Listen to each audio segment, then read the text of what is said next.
to start Mewad, complete Mewad वंश in this video and it will be a quick revision. ठीक है, paper के लिए आपके लिए काफ़ी हेल्पफुल रहेगा. कल मैंने थोड़ा सा रिवाइज करा दिया था, एक बार उसको क्विकली रिवाइज करेंगे और फिर हम आगे बढ़ेंगे. देखिए, मेवाड़ जो एरिया है that is basically the area which belongs to Maharana Pratap, Maharana Kumbha, Maharana Sanga. तो स्पेशली जो सिलेबस में गिवन है वो हमें गिवन है महाराणा प्रताप और महाराणा सांगा. ठीक है, सिलेबस के अंदर आपने देखा ही होगा. सिलेबस में तो गिवन है सिर्फ महाराणा प्रताप और महाराणा सांगा ही, लेकिन मैं थोड़ा सा मेवाड़ वंश, क्योंकि अपने को ये भी गिवन है रिलेशन विद मुगल्स, है ना, रिलेशन विद मुगल्स भी गिवन है. राजपूत जो सोसाइटी है उसका क्या रिलेशन रहा मुगल्स के साथ, तो इस तरीके से भी लाइन गिवन है. तो मेवाड़ में पूरा आपको कराने वाली हूँ. अगर आपको लगता है कि आपको सिर्फ सांगा ही पढ़ने की ज़रूरत है या सिर्फ प्रताप ही पढ़ने की ज़रूरत है तो आप थोड़ा सा आगे वीडियो को आगे बढ़ाकर देख सकते हैं. ठीक है, इसी के अंदर आपको सांगा और प्रताप थोड़ी देर में ही आ जाएगी. ठीक है, वैसे ये कंप्लीट मेवाड़ वंश है. बाकी भी किसी और एग्ज़ाम की तैयारी कर रहे हैं तो उसके लिए इक्वली यूज़फुल है. तो स्टार्ट करते हैं, है ना. चलिए देखिए, तो राजधानी क्या थी, मध्यमिका थी. कुश के वंशज जिनको कहा जाता था, जो दृढ़ राखे धर्म को, तीखी राखे करतार, यानी कि जिनके लिए धर्म उनका सबसे ऊंची चीज़ है, तो वो हमेशा अपनी करतार को क्या रखते हैं, तीखी रखते हैं, यानी कि कभी भी अटैक करना पड़ सकता है. विश्व का प्राचीनतम वंश इसको कहते हैं. हिंदुआ सूरज, भील सरदार इनका राज तिलक करते थे. ना तो इन्होंने कभी भी मुगलों से वैवाहिक संबंध स्थापित किए और ना ही कभी ये दरबार में उपस्थित रहे. अब इसकी स्टार्टिंग होती है गुहिल वंश से. सो गु से गुहिल वंश और ग से ही हो जाएगा गुहादित्य.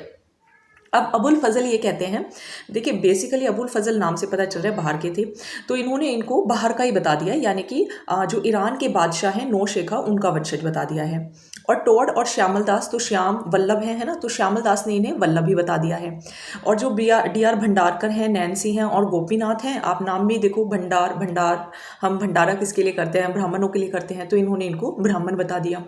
गौरी शंकर ओझा, गौर से सूर्य को देखो, गौरी शंकर ओझा इन्हें सूर्यवंशी बता देते हैं. अब पहले आते हैं बप्पा रावल या फिर काल भोज.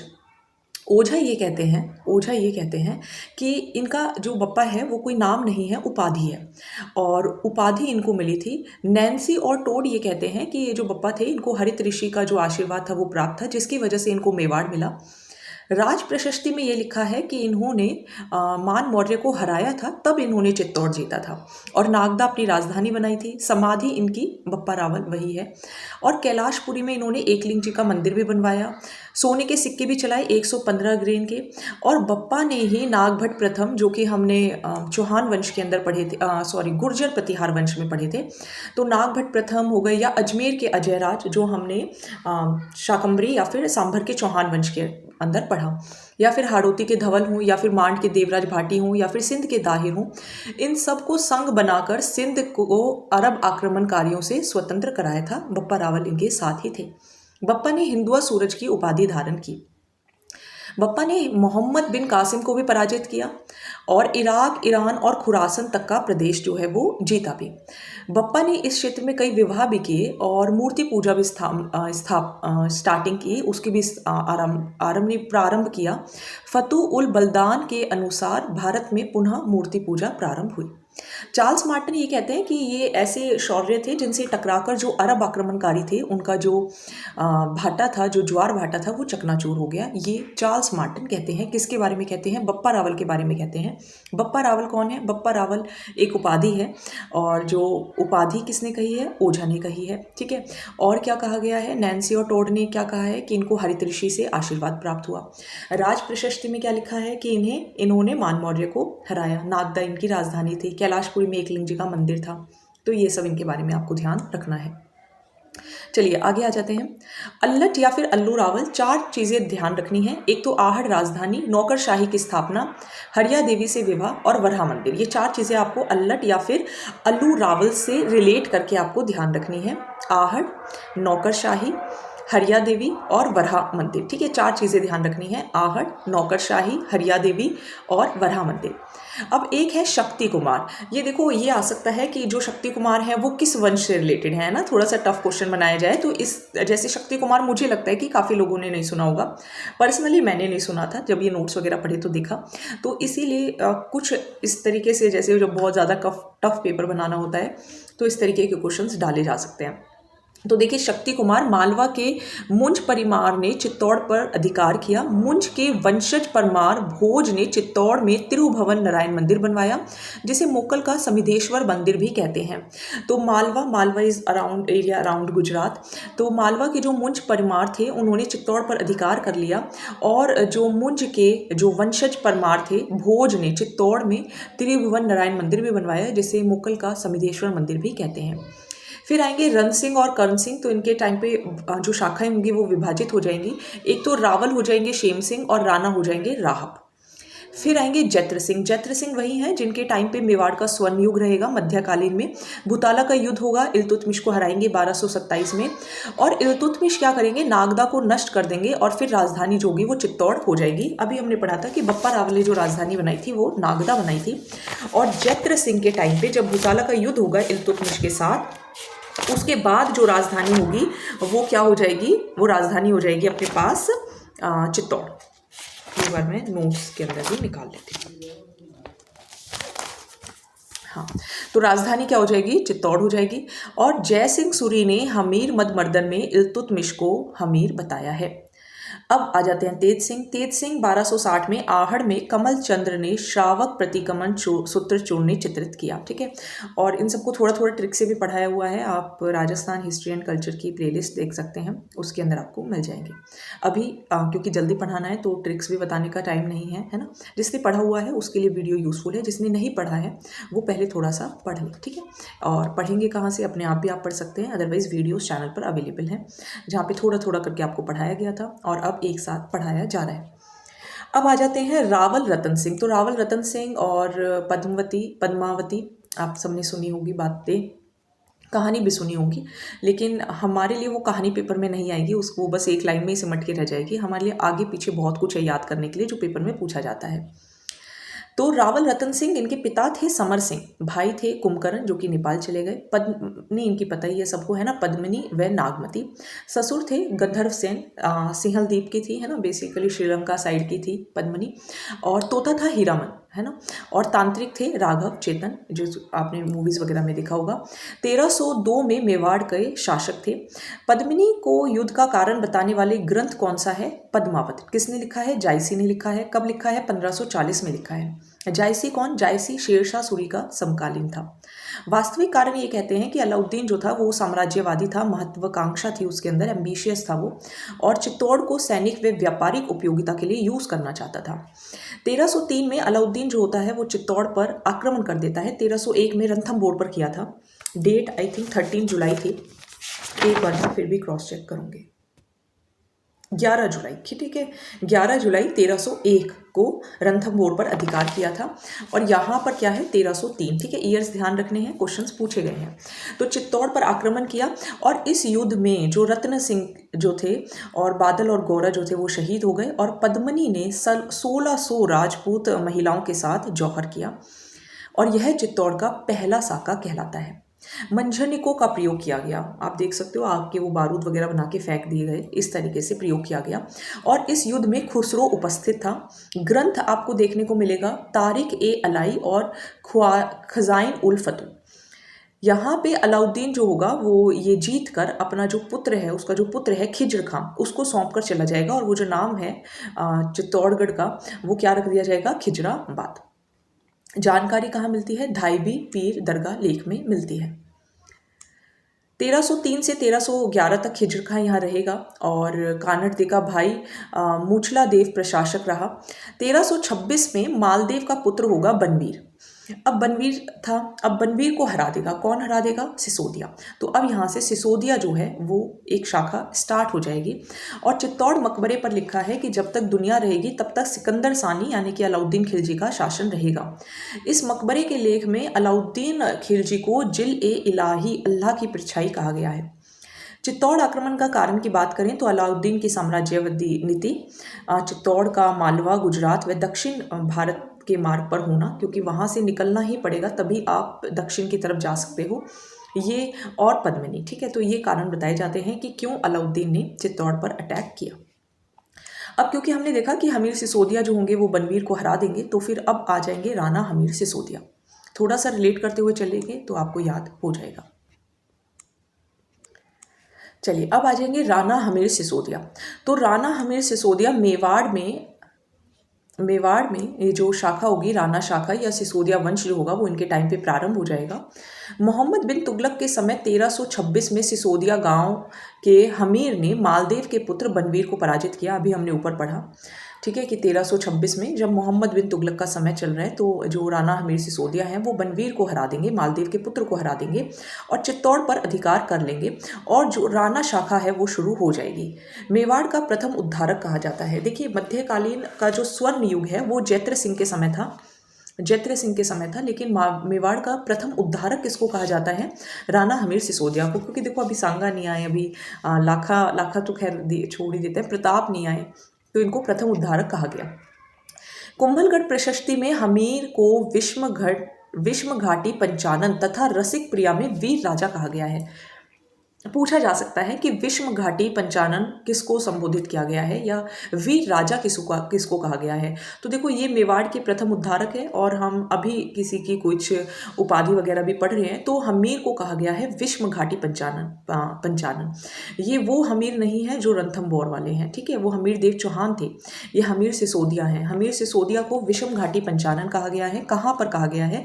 कुंभलगढ़ प्रशस्ति में कहा गया है। और रसिक प्रिया में इन्हें वीर राजा कहा गया है कि ये तो बहुत ही वीर हैं।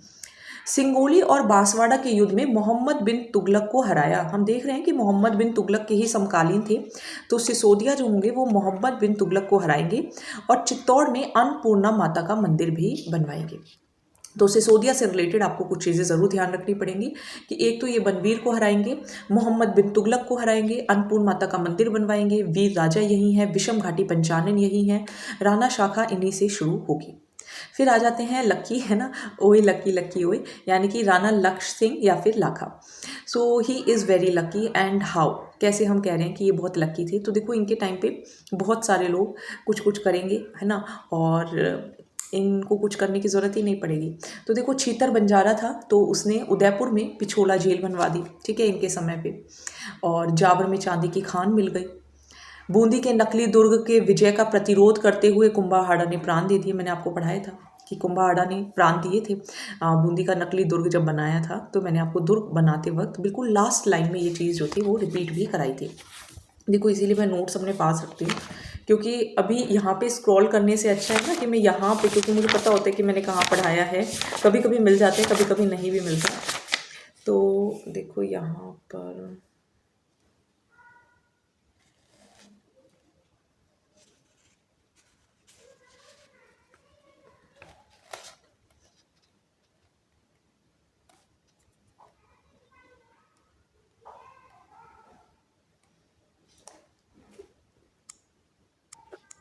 हाँ, देखो तारागढ़ बूंदी का जब मैंने आपको किला पढ़ाया था, दुर्ग पढ़ाए थे, तो हमने वहाँ पे पढ़ा था कि वीर विनोद के अनुसार जो क्षेत्र सिंह है ना, आई डोंट नो इसको क्षेत्र सिंह बोलेंगे या क्षेत्र सिंह बोलेंगे, बट जो भी बोलेंगे, ठीक है। तो क्षेत्र सिंह जो थे वो बूंदी विजय करते वक्त वीर गति को प्राप्त हो गए थे, ठीक है। और जो उनके पुत्र थे लाखा, उन्होंने बूंदी विजय की कसम खाई और बूंदी का नकली किला बनाकर उसको ध्वस्त कर दिया था, ठीक है। इस नकली किले की रक्षा के लिए जो कुंभाहाड़ा थे उन्होंने अपने प्राण जो थे वो दिए थे। ये बूंदी के तारागढ़ किले की बात हो रही है। वहाँ पे आपको 84 खंभों की छतरी भी देखने को मिलेगी, नवल सागर भी देखने को मिलेगा और साथ में जैत सागर भी देखने को मिलेगा। हाँ, तो ये अपना उससे रिलेटेड था, ठीक है। जहाँ पे भी डॉट्स कनेक्ट हो सकते हैं, आई एम कनेक्टिंग। अब राणा जो राव रनमल हैं उनकी पुत्री हंसा से विवाह हो जाएगा, है ना। जो रिश्ता था वो बेटे के लिए आया था, चूड़ा से होनी थी शादी, लेकिन हो जाएगी इनसे। इसीलिए जो चुंडा हैं वो यहाँ से चले भी जाएंगे, है ना। और फिर मेवाड़ का भीष्म पितामह जो है वो चुंडा को कहा जाता है, इनके बेटे थे, राणा लाखा के बेटे थे। चुंडा ने हंसा व लाखा के पुत्र, क्योंकि इनका पुत्र हो गया, है ना, इनका पुत्र हो गया मोकल, तो हंसा जो थी वो ये पहले डिसाइड हो गया था कि जो हंसा के जो पुत्र होगा वो ही जो होगा वो नेक्स्ट उत्तराधिकारी बनेगा। तो चुंडा चले गए, इसीलिए चुंडा को मेवाड़ का भीष्म पितामह कहा जाता है। और उत्तराधिकार जो है उन्होंने त्याग दिया, किसके लिए? मोकल के लिए। लाखा ने पाट, मोकल व ठाट चुंडा की परंपरा निभाई। मेवाड़ के सभी पट्टों, परवानों व संदों पर चुंडा तथा वंशजों पर भाले का निशान अंकित होता था। चुंडा के मेवाड़ के प्रथम श्रेणी के 16 ठिकाने में से 4 ठिकाने दिए गए।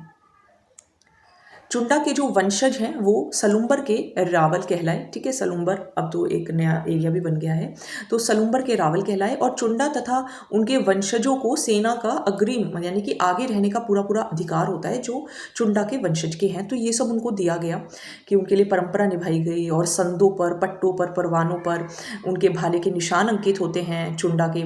और चुंडा को ही जो 16 ठिकाने थे उनमें से 4 ठिकाने भी दिए गए, सलुम्बर के रावल कहलाए। और उन्हीं के जो आगे वंशज हैं उनको अग्रिम दस्ता में भी रहने का अधिकार होता है। फिर बात करते हैं मोकल की। क्योंकि चुंडा चले गए हैं तो मोकल जो हैं वो अब बनेंगे, राजा बनेंगे, ठीक है, उत्तराधिकारी बनेंगे। इनके संरक्षण कौन है? रनमल है ना। रनमल की ही पुत्री थी हंसा, रनमल की ही पुत्री थी हंसा, ये देखो रनमल की ही पुत्री थी हंसा। तो रनमल जो होंगे वो अपने एक तरीके से आई थिंक नाता लगेगा ना, है ना, बेटी का बेटा। तो रनमल जो होंगे वो इनके संरक्षक होंगे। और हंसा के अविश्वास के कारण जो चुंडा थे वो मेवाड़ छोड़कर मालवा चले गए थे। वास्तुकार ध्यान रखने हैं। देखो मोकल जो हैं वो खास वैसे कुछ करेंगे नहीं, लेकिन कुछ जैसे मंदिर वगैरह बनवा देंगे, इस तरीके की चीज़ें देखनी होगी। तो वास्तुकार थे इनके टाइम पे फन्ना, मन्ना व बीसल। मोकल के टाइम पे फन्ना, मन्ना व बीसल। भोज परमार द्वारा चित्तौड़ में निर्मित त्रिभुवन नारायण मंदिर जो था उसका पुनर्निर्माण कराया, और उसका नाम जो है वो समिदेश्वर मंदिर रख दिया।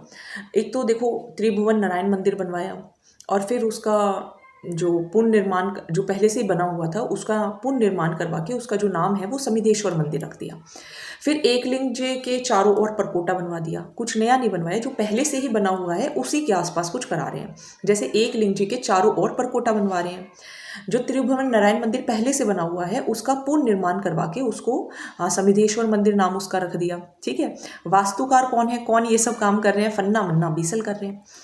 गुजरात के अहमद शाह के आक्रमण के समय, जब गुजरात के अहमद शाह आक्रमण करते हैं तो ये झीलवाड़ा ये होगा, I think, let me check करना पड़ेगा। राजसमंद के पास मोकल की हत्या जो होगी वो चाचा मेरा तथा महपा पवार ही कर देंगे। ये क्षेत्र सिंह की खातिन पत्नी के पुत्र थे, ठीक है। तो फैमिली इश्यूज, तो जो क्षेत्र सिंह थे और ये उनकी खातिन पत्नी के ही पुत्र थे, तो ये मार देते हैं उनको चाचा मेरा, जो इनकी हत्या है वो चाचा मेरा और महपा पवार कर देते हैं। मोकल की पत्नी जो थी कमलावती, वो अहमद शाह से चित्तौड़ की रक्षा की उसने, और चाचा व मेरा की हत्या जो थी वो रनमल व राघव देव ने कर दी, क्योंकि इनके संरक्षक थे रनमल। तो रनमल और राघव देव बदला लेने के लिए चाचा और मेरा को मार देते हैं। रनमल ने चुंडा के भाई राघव देव की भी हत्या कर दी, ठीक है। राघव देव की भी हत्या हो गई है। सरदारों ने चुंडा को मांडू से वापस बुला लिया कि आप चुंडा जी वापस आ जाइए, तो वो वापस आ गए। तो इनके प्रमुख वास्तुकार ध्यान रखने हैं फन्ना, मन्ना और बीसल। तो अब आ जाएंगे राणा कुंभा। राणा कुंभा भी देखिए सिलेबस में नहीं है, I am talking about first grade syllabus. Rest Rajasthan GK में तो सब कुछ ही है।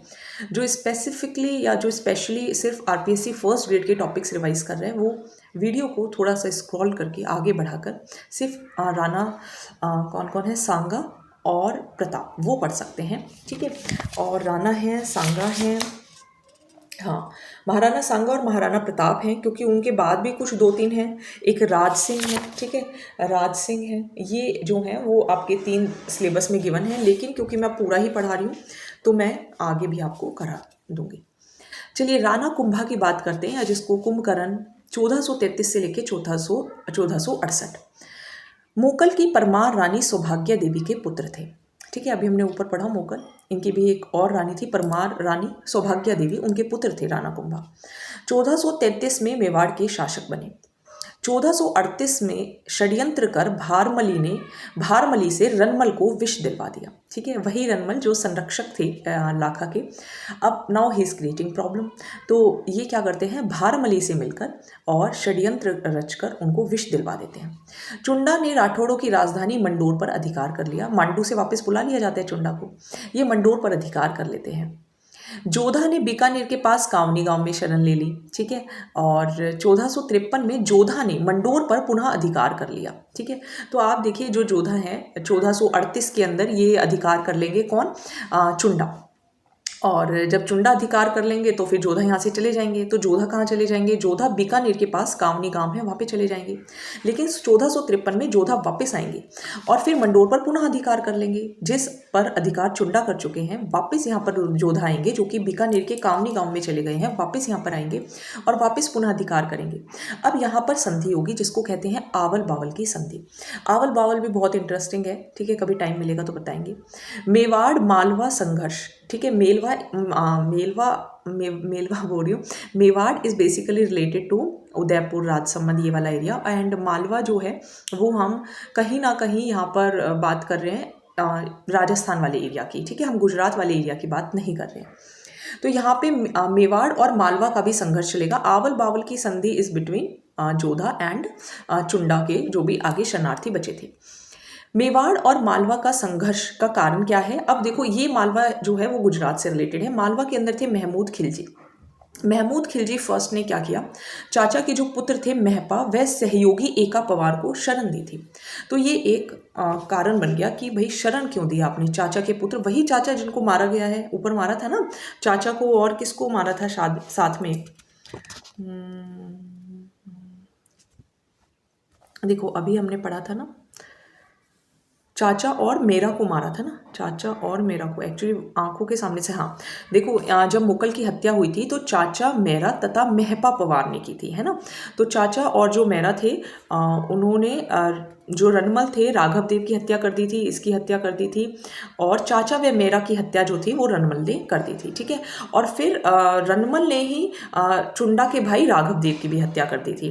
तो पहले तो चाचा और मेरा को किसने मारा? रनमल और राघव देव ने मारा। फिर राघव देव को ही किसने मार दिया? रनमल ने मार दिया। तो यहाँ पे जो चाचा का पुत्र है महपा, वो तो बचा हुआ है ना, तो महपा और एका पवार को शरण कौन दे देते हैं? मालवा के महमूद खिलजी फर्स्ट। चलिए, तो अब फिर होगा 1437 में सारंगपुर का युद्ध, है ना, या फिर झालावाड़ जिसको बोलते हैं। तो मालवा के महमूद खिलजी फर्स्ट को हराने के उपलक्ष्य में 1440 से 48 में चित्तौड़ में कीर्ति स्तंभ और विजय स्तंभ जो होगा वो बनाया जाएगा। और कीर्ति स्तंभ बनवाएंगे क्योंकि सारंगपुर का युद्ध हुआ है, जीते हैं तो फिर तो कुछ तो बनवाना बनता है। तो फिर क्या बनवाएं? तो फिर कीर्ति स्तंभ बनवाया जाएगा। कीर्ति स्तंभ 120 फीट ऊंचा है, 30 फीट चौड़ा है और उसके अंदर 9 मंजिल है और तीसरी मंजिल पर 9 बार अल्लाह लिखा हुआ है। तो 3 का स्क्वायर कर लेना 9, बहुत इजीली याद रह जाएगा। ये विष्णु को समर्पित है।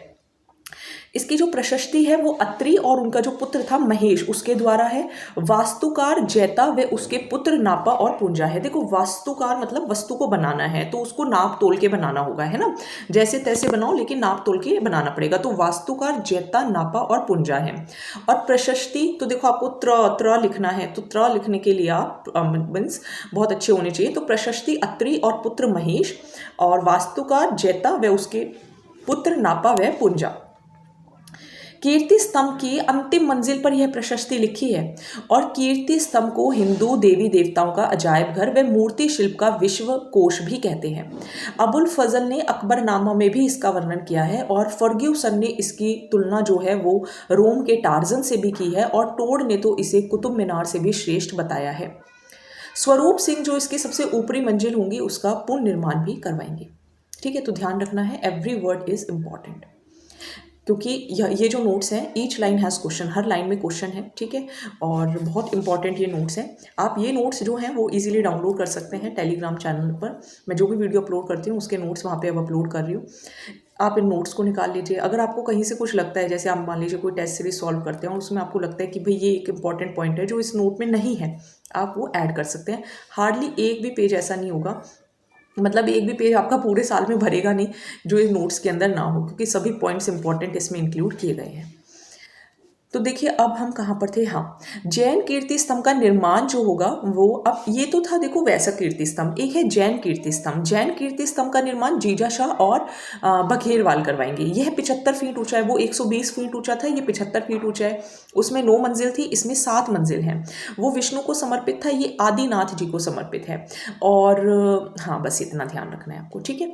अब होगा 1456 1456 में कुंभा के विरुद्ध महमूद व कुतुबुद्दीन कुतुबुद्दीन ने चंपानेर की संधि कर ली। अब देखो कुंभा एक तरफ है, दूसरी तरफ महमूद खिलजी फर्स्ट है और ऊपर है कुतुबुद्दीन।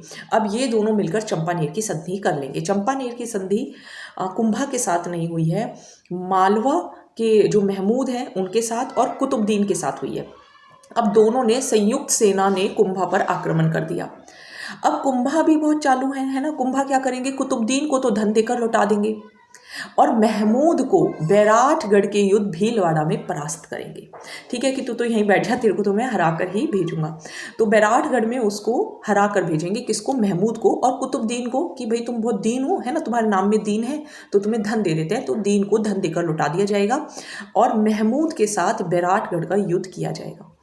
इस विजय के उपलक्ष्य में कुशाला माता का मंदिर बनवाएंगे कि हमने अपनी कुशलता शो की है, तो अब हम कुशाला माता का मंदिर बनवाएंगे। और पहले विजय स्तंभ भी बनवाया है ना, क्योंकि उनको हराया था। अब कुंभा ने इतना कुछ किया है, लेकिन कुंभा के जो पुत्र होंगे उदा, बहुत ही ऊत था, तो वो उसको ही मार देगा और बाद में कुंभा को उन्माद रोग हो गया था, है ना। पहले हुआ होगा, मृत्यु के बाद तो कैसे होगा। अब ये कुछ उपाधियां हैं जो कि काफ़ी बार पेपर में पूछी गई हैं, जैसे कि कुंभा को क्या क्या कहा जाता था। हिंदू सुल्तान कहा जाता था, गुजरात के शासकों ने कहा, ये सब आप देख लेना। हाल गुरु कहा जाता था, छाप गुरु कहा जाता था, रानू रासो कहा जाता था, इनके लिए ही लिखी गई है। दान गुरु, राजगुरु, नव्य भारत, अभिनव भारत, तो ये सब इनके लिए ही यूज़ किए जाते हैं। इन्होंने संगीत राज लिखी है, संगीत मीमांसा, सूड प्रबंध, रसिक प्रिया, ठीक है, हरित गोविंद, संगीत क्रम दीपिका, चंडी शतक पर टीका, संगीत रत्नाकर पर टीका। और इनके हाँ, कुंभा के संगीत गुरु थे सारंग व्यास। उन्होंने लिखा, कान्हा व्यास ने एकलिंग महात्म्य की रचना की और प्रथम भाग राजमंडल की रचना कुंभा ने की है। देखिए जो कुंभा के जो संगीत गुरु थे सारंग व्यास का पुत्र था कान्हा व्यास, उन्होंने एकलिंग महात्म्य की रचना की और उस एकलिंग महात्म्य का जो प्रथम भाग है, वो जो राजमंडल है, वो कुंभा ने रचित किया है। ठीक है, तो और बाकी इनके टीका वगैरह ध्यान रखना है ना। रसिक प्रिया, गीत गोविंद पर टीका, कामराज रीतिसार, हरिताविक, संगीत क्रम दीपिका, चंडी शतक पर टीका, संगीत मीमांसा, सूड प्रबंध, ठीक है, ये सब ध्यान रखना। अब बात करें इनके दरबारी की, तो अभी हमने पढ़ा कि इनके जो गुरु थे सारंग व्यास, उनका पुत्र था कान्हा व्यास। तो कान्हा व्यास नाथा मंडन का भाई, वस्तु मंजरी, गोविंद मंडन का पुत्र, ठीक है, वास्तुकार देव मूर्ति प्रकरण वास्तुकार, राजवल्लभ, वास्तु मंडन, रूप मंडन, प्रसाद मंडन, कोंदण मंडन, शगुन मंडन, वैद मंडन, बहुत सारे दरबारी हैं, है ना। सबके पीछे मोस्टली तो मंडन ही आ रहा है ना, रूप, वस्तु, प्रसाद, कोद, शगुन, वैद, फिर राजवल्लभ, वास्तुकार, देव मूर्ति प्रकरण, वस्तु मंजरी, ठीक है, मंडन का पुत्र, कलानिधि, गोविंद, ये सब आपको ध्यान रखने पड़ेंगे। कुंभा ने क्या क्या किया। वीर विनोद, जो श्यामल दास के वीर विनोद है, उसमें ये लिखा है 32 किलो का निर्माण कराया। कुंभलगढ़, अचलगढ़, बसंतगढ़, भूमठ, मचान दुर्ग, बैराठ का किला, कुंभ स्वामी का मंदिर, कुशाल माता का मंदिर, मीरा मंदिर, अच्छा ये इम्पॉर्टेंट है, ठीक है, ये इस बार पेपर में पूछा गया था और मैंने जब आपको मंदिर भी कराए थे तब भी मैंने आपको कहा था कि देखिए धरन शाह जो होंगे वो देपाक की देखरेख में रनकपुर के जैन मंदिर बनवाएंगे। ठीक है, धरन शाह जो होंगे वो देपाक की देखरेख में रनकपुर में जैन मंदिर बनवाएंगे, ये अभी पेपर के अंदर पूछा गया था। कुंभा की पुत्री रमाबाई जो होगी वो वागीश्वरी की उपाधि लेगी और रमाबाई के विवाह के लिए श्रृंगार चमड़ी का निर्माण करवाया जाएगा। ठीक है, तो ये ध्यान रखना है, धरन शाह ने देपाक की देखरेख में रनकपुर जैन मंदिर का निर्माण करवाया। कुंभा की पुत्री है रमाबाई को वागीश्वरी की उपाधि मिलेगी और रमाबाई के विवाह के लिए श्रृंगार चमड़ी का निर्माण करवाया जाएगा। फिर राणा उदा जिसने अपने पिता की हत्या करी थी वो बिजली गिरने से मर जाएगा। फिर आएंगे रायमल। अब रायमल के बाद जो सिलेबस में है महाराणा सांगा और महाराणा प्रताप। रायमल इसने चित्तौड़ में अद्भुत जी का मंदिर बनवाया। ठीक है, रायमल अद्भुत जी का मंदिर बनवाया, अद्भुत ही राय दे देते हैं लोग, है ना। पत्नी श्रृंगार देवी ने घोसुंड की बावड़ी बनवाई। ठीक है, पत्नी जो थी श्रृंगार देवी, वही श्रृंगार देवी जो घोसुंडी में बावड़ी बनवाएगी। पुत्र पृथ्वीराज का विवाह टोडा के राव सुल्तान की पुत्री तारा के साथ हुआ और तारा के नाम पर ही अजय मेरू दुर्ग का नाम जो है वो तारागढ़ दुर्ग रखा गया। बहनोई सिरोही के जगमाल ने धोखे से हत्या की। पृथ्वीराज की जो छतरी है वो कुंभलगढ़ में है। तो ये थे रायमल, जो कि अद्भुत जी का मंदिर बनवाएंगे, घोसुंडी की बावड़ी बनवाई जाएगी। इनका पुत्र है पृथ्वीराज, जो कि राव सुल्तान की पुत्री तारा से शादी करेगा, फिर तारागढ़ दुर्ग बनेगा। इनके बहनोई हैं सिरोही के जगमान, वही इनकी हत्या कर देंगे, और पृथ्वीराज की छत्री जो है वो कुंभलगढ़ में है। अब आएंगे महाराणा सांगा। चलिए अब आगे पढ़ते हैं। महाराणा सांगा है ना, महाराणा सांगा अब खासकर सिलेबस में गिवन है। देखो अब पता नहीं कि क्वेश्चन पूछने वाला क्या क्वेश्चन पूछेगा। हार्डली 10 या 15 क्वेश्चंस बनते हैं, जिसमें इंडियन हिस्ट्री के भी क्वेश्चन पूछने हैं, राजस्थान हिस्ट्री के भी क्वेश्चन पूछने हैं। जो सिलेबस में गिवन है मेरे अकॉर्डिंग तो वही पूछना चाहिए, लेकिन फिर भी पूछने लगे कि भाई तेज सिंह के बारे में बताओ, है ना। जैसे श्रावक प्रतिक्रमण चूर्णी के बारे में पूछने लगे, रण सिंह के बारे में पूछने लगे, जिसके टाइम पे शाखा में विभाजन हुआ, शक्ति कुमार के बारे में पूछने लगे, जो मुझे लगता है, दिस इज़ मेरी ये थोड़ी सी धारणा है। तो इस तरीके के भाई आपको सांगा बोला है ना सिलेबस के अंदर, प्रताप बोला है, तो इनमें बहुत कुछ है पूछने के लिए। तो अगर सिलेबस पे स्टिक रहें तो पेपर बहुत ईजी रहेगा आपके लिए। सिलेबस से बाहर गया तो कोई कुछ नहीं कर सकता। चलिए अब महाराणा सांगा। महाराणा सांगा संग्राम सिंह, सैनिक का भग्नावेश, तोड़ हिंदूपथ। देखिए इनका जन्म 1482 में होता है। पिता इनके रायमल थे, भाई इनका उड़ना पृथ्वीराज, जो हमने पढ़ा भी था, और जयमल, राय सिंह, सारंगदेव, सूरजमल, ये सब इनके भाई हैं। पिता इनके रायमल हैं। और रायमल के बारे में अभी हम क्या पढ़ रहे हैं, हाँ, रायमल के बारे में अभी हमने थोड़ी देर पहले पढ़ा भी था, जिन्होंने अद्भुत जी का मंदिर बनवाया था, ठीक है, वही है। अब भीमल गांव की चारनी जो होंगी वो पहले ही बोल देते हैं कि सांगा जो होंगे वो शासक बनेंगे। पृथ्वीराज जो इनके भाई ही थे वो इनकी एक आंख फोड़ देंगे, और सांगा जो होंगे फिर वो अजमेर में करमचंद पवार के पास अज्ञातवास में रहेंगे कि मुझे कोई ढूंढ ना पाए। इनका राज्याभिषेक होगा 1509 में सिकंदर लोदी के समय। गुजरात का महमूद बेगड़ा, मालवा का नासिर खिलजी इनके समकालीन हैं। अब बहुत सारे युद्ध होंगे। युद्ध याद करने से पहले एक बार दोबारा से मैं रिपीट करूंगी, because this is specially given in the first grade syllabus. तो महाराणा सांगा, तोड़ हिंदूपथ की उपाधि, संग्राम सिंह, पिता रायमल, जो अभी हम थोड़ी देर पहले हमने पढ़े हैं, भाई उड़ना पृथ्वीराज, जयमल, राय सिंह, सारंगदेव, सूरजमल। जो भीमल गांव की चारनी होंगी वो ये भविष्यवाणी करेंगे कि सांगा शासक बनेंगे, और पृथ्वीराज सांगा की एक आंख फोड़ देंगे। सांगा इज़ अ वेरी पर्सनालिटी की, जो काफ़ी लंबे थे, काफ़ी चौड़े थे, और एक आंख फूटी हुई थी, शरीर पे बहुत सारे घाव थे, सुना है 84 घाव थे। तो एक बहुत खतरनाक पर्सनालिटी। और सांगा अजमेर में करमचंद परिवार के पास अज्ञातवास में रहेंगे, और सिकंदर लोदी के समय इनका राज्याभिषेक होगा। उसी टाइम पे गुजरात की महमूद बेगड़ा है, और मालवा का नासिर खिलजी है। अब इनके 5 युद्ध याद रखने हैं। एक छोटी सी ट्रिक है जो मैं आपको बता देती हूँ। देखिए आपको क्या करना है, ख से शुरू करना है, ख ब, यहाँ पे भी आप ख और बा से शुरू कर दीजिए। ख, ये सॉरी ये बन गया, दोबारा कर देती हूँ। ये आप लिख लो ख, और ये लिख लो ब। अब बीच में लिख लो ग, ठीक है। देखो